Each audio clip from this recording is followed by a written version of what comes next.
भर्तारं दातारं सर्वसंपदां लोकाभिरामं श्रीरामं भूयो भूयो नमाम्यहं। नमामि सद्गुरुं शान्तं सच्चिदानंद विग्रहं पूर्ण ब्रह्म परानंदम ईशम आळंदी वल्लभम।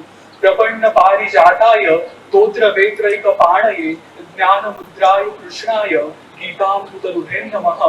माधुर्य सकल कल्लोलां शिवशक्त्यैक रूपिणीं अमृतानुभवार्थाय वंदे ज्ञानेश नंदिनी।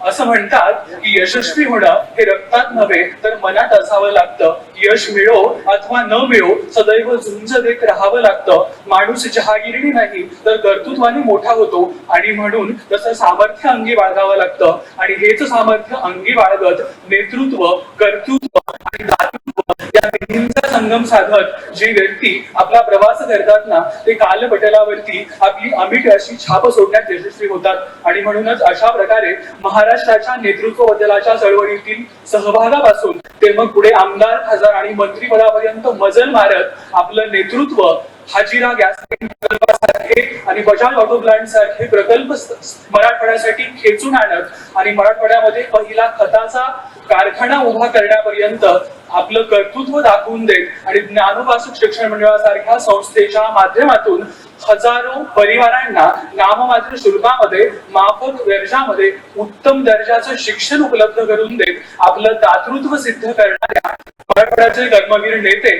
आदरणीय ऍडव्होकेट गणेशरावजी तुदगावकर साहेब अर्थात बापूसाहेबांचं हे कार्य मला अत्यंत कौतुकास्पद वाटायला लागतं। मुळामध्ये त्यांच्याच नामाभिधानाने आयोजित या स्पर्धेमधील मुख्य विषयाकडे वळताना मला आपल्याला एक किस्सा सांगावासा वाटतो की प्रसिद्ध लेखक अभ्यंकर मिश्र आपल्या ग्रंथामध्ये लिहितात की एकेकाळी ज्यावेळी त्रेतायुग आलं त्यावेळी लोकांनी काय केलं तर एक गोल रिंगण तयार केलं, आपली सर्व धनसंपत्ती एकत्रित केली, ती धनसंपत्ती आकाशामध्ये वर फेकली आणि परमेश्वराला सांगितलं की हे परमेश्वरा यामधील जेवढी धनसंपत्ती या रिंगणात पडेल ना तेवढी आमची आणि जी बाहेर पडेल ती तुझी। आणि मग छोटस रिंगण होतं त्यामुळे एकूण धनसंपत्तीपैकी जवळपास 10% धनसंपत्ती ती त्या रिंगणामध्ये पडली आणि आजूबाजूची धनसंपत्ती जी होती ती भगवंताच्या नावे असं त्यांनी जाहीर केलं। आणि त्रेतायुगामध्ये 90% हिस्सा भगवंताचा आणि 10% हिस्सा लोकांचा झाला। परंतु द्वापार युग आलं, दुर्योधनासारख्या प्रवृत्तींनी आपलं डोकं वर काढलं आणि मग लोकांनी ठरवलं की या गोल रिंगणामध्ये ती परमेश्वरा तुझी आणि बाहेरची जी धनसंपत्ती आहे ती धनसंपत्ती आमची। आणि मग भगवंताचा हिस्सा हा 90%वरून 10%वरती आला आणि लोकांचा हिस्सा हा 10%वरून 90%वरती गेला। पुढे कलियुग आलं, लोकांची मनमस्तिष्क अतिशय कलुषित झाली आणि मग त्यांनी ते रिंगणच काढून टाकलं। त्यांनी सांगितलं की आता आम्ही ही गोळा केलेली धनसंपत्ती आहे ती आम्ही आकाशात फेकतो आणि जी राहील ना ती परमेश्वरा तुझी आणि खाली पडेल ती आमची। आणि असं म्हणून जेवढं काही त्या जगन्नियतेचं होतं त्याचा हिस्सा शून्य झाला आणि लोकांचा हिस्सा हा 100% झाला। आणि म्हणून अशा कलुषित वातावरणामध्ये भगवद्गीतेचं ज्ञान लोकांपर्यंत पोहोचून त्यांची मनमस्तिष्क ही शुद्ध आणि पवित्र व्हावी असा प्रांजळ हेतू घेऊन ज्ञानोपासक शिक्षण मंडळ परभणी द्वारा आयोजित माजी मंत्री माजी खासदार ऍडव्होकेट गणेशरावजी तुदगावकर शिंदेशाही दाऊद खुली वक्तृत्व स्पर्धा द्वितीय वर्ष यामध्ये नमस्कार मी सांकेतिक कोड क्रमांक C1 आपल्या समोर विषय मांडतोय श्रीमद भगवद्गीतेतील 18व्या अध्यायातील 66व्या श्लोकाचा नेमका अर्थ काय। मुळामध्ये सार्वत्रिक सार्वकालिक आणि सर्वव्यापी अशा असणाऱ्या श्रीमद भगवद्गीतेच्या त्या श्लोकाविषयी बोलण्याचं मला सौभाग्य मिळालेलं आहे। जो श्लोक केवळ एक श्लोक नाही तर एक दैवी वचन आहे, ते एक आश्वासन आहे आणि सर्वात महत्वाचं म्हणजे आपल्या सर्वांना शरण येण्याचं आवाहन भगवान श्रीकृष्णांनी आपल्याला या श्लोकामध्ये केलेलं आहे। काय म्हणतात भगवान श्रीकृष्ण तर सर्व धर्म परित्यज्य मामेकं शरणं व्रज अहं त्वां सर्व पापेभ्यो मोक्ष इच्छामि मा शुचः। अर्थात सर्व धर्मांचा त्याग कर आणि फक्त मला शरण ये, मी तुला सर्व पापांपासून मुक्त करीन, फक्त तू दुःखी होऊ नकोस। अशा अर्थाचा हा जो श्लोक आहे ना हा श्लोक म्हणजे गीतेचं सार आहे, गीता योगाचा मूलाधार आहे आणि अर्जुनाला श्रीकृष्णांनी दिलेला शिकवणीचा हा तर शिखर बिंदूच. आणि म्हणून धर्म म्हणजे काय, धर्माचा त्याग करणं म्हणजे काय, मला शरण ये म्हणजे नेमकं कोणाला शरण यायचं आणि सर्व पापांपासून मुक्ती मिळत असेल तर ती कशी, अशा सर्व गोष्टींचा ओहापोह करणं मला या ठिकाणी महत्वाचं वाटायला लागतं. आणि म्हणून धर्म म्हणजे काय हे समजून घेताना आपल्या धर्माच्या अनेक व्याख्या दिसतात. मग धारयति इति धर्म ही धर्माची व्याख्या असू देत किंवा मग जगत स्थिती कारणानाम प्राणीनाम साक्षात अभ्युदयः निश्रेयस हेतुर्यः सह धर्मः अशी आदि शंकराचार्यांनी केलेली धर्माची व्याख्या असू देत किंवा मग भगवंताचा जयाची वृत्ती आपण वर्णावी तेनेची रीती असं समर्थांनी सांगितलेली धर्माची व्याख्या असू देत. परंतु या झाल्या रुधार्थाने प्रचलित व्याख्या. मात्र या श्लोकामध्ये धर्म या शब्दाचा अर्थ स्वधर्म असा आहे हे आपण समजून घेतलं पाहिजे. तो स्वाभाविक धर्म आहे हेही आपण समजून घेतलं पाहिजे. याचं कारण असं की त्या काळी काही इतर सांप्रदायिक धर्म नव्हते की ज्याचा हवाला देऊन भगवान श्रीकृष्ण परधर्माविषयी माहिती सांगतील. त्यामुळे आपल्या मनामध्ये असलेला हा धर्म आहे की तो धर्म आहे या धारणांचा त्याग करण्यासाठी भगवान श्रीकृष्ण आपल्याला सांगतात हे आपण लक्षात घेतलं पाहिजे. आणि मग धर्म काय आहे, अधर्म काय आहे, ज्ञान काय आहे, अज्ञान काय आहे, शुभ काय आहे, अशुभ काय आहे, लाभ काय आहे, हानी काय आहे, अशा सर्व अज्ञानाच्या धारणांच्या जंजाळामध्ये अडकलेल्या अर्जुनाला या धारणांचा त्याग करण्याचा भगवान श्रीकृष्ण सांगतात. आणि म्हणून सर्व धर्मांपरित्यज्य, सर्व धर्मांचा त्याग कर. आता सर्व धर्मांपरित्यज्य म्हणजे मग सर्व धर्म कर्तव्यांचाही त्याग कर असं का, तर मुळीच नाही. आपण आपली सर्व धर्म कर्तव्य पार पाडली पाहिजेत. राष्ट्राप्रती, आपल्या समाजाच्या प्रती, आपल्या परिवाराप्रती आपली जी कर्तव्य आहे ती आपण पार पाडली पाहिजेत. कारण कर्तव्य पालन हाच सर्वश्रेष्ठ धर्म आहे असं पंचतंत्रामधील 4थ्या खंडातील 41व्या श्लोकामध्ये सांगितलेलं आहे.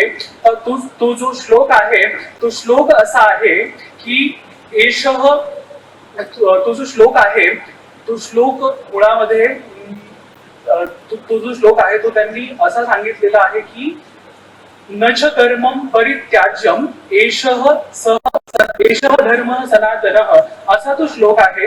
आणि त्यावरून आपण लक्षात घेतलं पाहिजे की आपण धर्माचं तर पालन करायचंच आहे परंतु कर्माचा त्यागही करायचा नाही. आणि मग ते साध्य कसं करायचं तर मामेकम शरणम व्रज, मला शरण ये असं भगवान श्रीकृष्ण ज्यावेळी सांगतात त्यावेळी आपण हे लक्षात घेतलं पाहिजे की भगवान श्रीकृष्ण कोणाला शरण ये म्हणतात नेमकं. ते स्वतःच्या शरीराविषयी बोलतात की मग देवकी वसुदेव पुत्र श्रीकृष्णाविषयी बोलतात की मग द्वारकाधीश असलेल्या श्रीकृष्णाला शरण जाण्यासाठी सांगतात किंवा मग हस्त बाजूनी स्थित मोर मुकुटधारी अशा आपल्या स्वरूपाविषयी बोलतात. हा प्रश्न जेव्हा आपल्याला पडतो ना तेव्हा आपण हे लक्षात घेतलं पाहिजे की भगवान श्रीकृष्ण कोणत्याही मूर्त स्वरूपाविषयी बोलत नाहीत तर ते आपल्याला सांगतात. जसं त्यांनी भगवद्गीतेमधील 10व्या अध्यायातील 20व्या श्लोकामध्ये त्यांनी सांगितलेलं आहे की अहम आत्मा गुडाकेश सर्वभूताशय स्थितः अहम आदिश्च मध्यम च भूतानामंत एवच, म्हणजे सर्व चराचरामध्ये सर्व भूतभावांमध्ये जो स्थित असलेला परमेश्वर आहे अर्थात आपल्या अंतरात्म्यामध्ये स्थित असलेला जो परमेश्वर आहे त्या परमेश्वराला शरण जायचंय असं भगवान श्रीकृष्ण सांगतात. नाहीतर आजकाल अगदी स्वयंघोषित साधू आणि बोंधू महाराज हे असं सांगतात की सर्व धर्मान परित्यज्य आणि अगदी हातवारे करून की मामेकम शरणम व्रज आणि अहम त्वाम सर्व पापेभ्यो मोक्षयिष्यामि मा शुचः, म्हणजे स्वतःलाच भगवंताचा अवतार ते मानून टाकतात आणि मग त्यामधून नित्यानंदासारखे पाखंडी गुरु निर्माण होतात हे आपण लक्षात घेतलं पाहिजे. म्हणून मामेकम शरणम व्रज कोणाला तर आपल्या अंतरात्म्यामध्ये स्थित असलेल्या भगवंताला शरण जाण्याचं भगवान श्रीकृष्ण सांगतात हे आपण लक्षात घेतलं पाहिजे. आता आपण धर्म म्हणजे काय हे जाणून घेतलं, धर्माचा त्याग करणं म्हणजे काय हे जाणून घेतलं, कोणाला शरण जायचे तेही जाणून घेतलं. आता मग भगवान श्रीकृष्ण आपल्याला पुढे सांगतात की अहम त्वाम सर्व पापे मोक्ष इच्छामि मा शुचः, अर्थात मी तुला सर्व पापांपासून मुक्त करीन, फक्त तू शोक करू नकोस. मात्र यावेळी आपण हे लक्षात घेतलं पाहिजे की सर्व पापांपासून जर मुक्ती मिळवायची असेल ना तर शरणागती ही तेवढ्याच उच्च कोटीची असली पाहिजे. असं समजा की चोर एका बँकेमध्ये दरोडा टाकण्यासाठी गेले आणि मग अचानक पोलिसांनी त्यांना पकडलं तर पोलीस त्यांना काय म्हणतील, जे काही आहे ते सर्व सोडून द्या, सरेंडर व्हा आणि हँड्स अप असं म्हणताच चोरांनी जर आपले हात वर केले तर त्या बंदुकी अंगीमधून निघणारी गोळी थांबेल आणि त्यांचा जीव वाचेल, बरोबर ना? आणि मग अगदी तशाच प्रकारे आपल्या आयुष्यामध्ये जे काही आहे ते सर्व सोडून हँड्सअप करून आपण जेव्हा त्या परमेश्वराला, त्या भगवंताला शरण जाऊ ना, तेव्हा भगवंताचा प्रवाह हा आपल्या आयुष्यामध्ये अवतरित होईल, यामध्ये यत्किंचितही शंका नाही. हे आपण समजून घेतलं पाहिजे. आणि म्हणून शरणागतीचा भाव महत्वाचा.